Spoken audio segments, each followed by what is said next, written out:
Hello friends, I'm here in Ocean View Cemetery in Booth Bay, Maine, USA.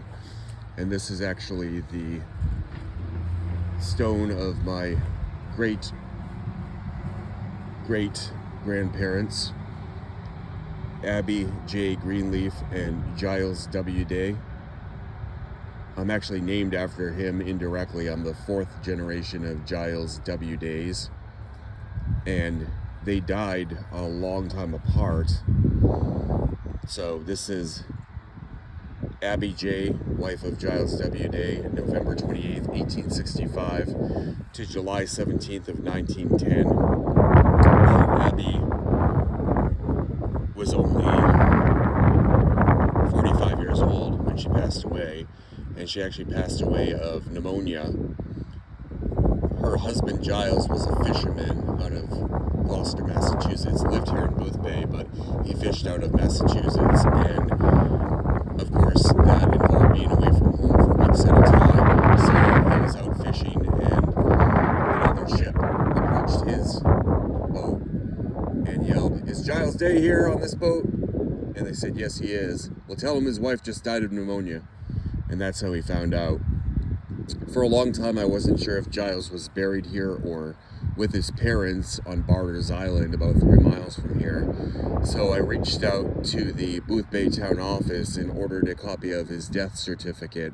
Giles lived to be just a few months shy of his 95th birthday, and in January of 1960, he slipped on the ice outside. Giles had actually been blind as a result of an accident for several decades at that point in time, so he slipped on the ice and broke his leg, and at the same time, because of his advanced age, he caught pneumonia, so he died at age 94, almost 95, in 1960. He was also born in 1865, so I found out from his death certificate that he is buried here in Ocean View, so he and Abby would be buried right here behind the stone. And although it doesn't specifically say Giles is buried here, I know he is, and on the bottom it says wife of Giles Day, so that's really as close as we have to an inscription for Giles. At the top, of course, the Bible, and right below it says eternal life, which I've been here many times before, and I just noticed it says eternal life. I did use some D2 environmentally safe cleaner, which is safe for the stone, and sprayed that on here. I think it was last year, so that's likely why I can read that eternal life. It was probably covered with this type of lichen before. Sturdy stone. It's been here 115 years, and that must have been quite a shock to Giles to find out as he was fishing that his 45-year-old wife had just died of pneumonia, but not uncommon these days, unfortunately. Right next to her, right next to them, I should say, it says Sharon Lynn Maine, who died in 1955, only 5 months old and 16 days.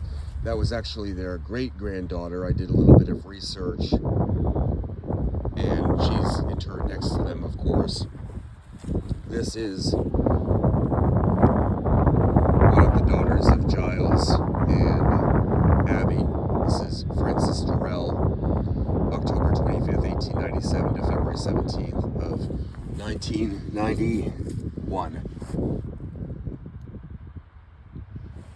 And next to her is her sister.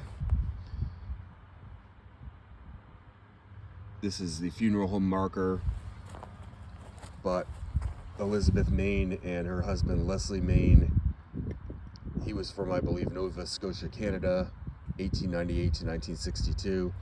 And then Elizabeth, his wife, 1904. I believe she lived till the 1990s. Yep, 1990. So her late 80s. And they're interred here as well. So always nice to visit family and visit your roots.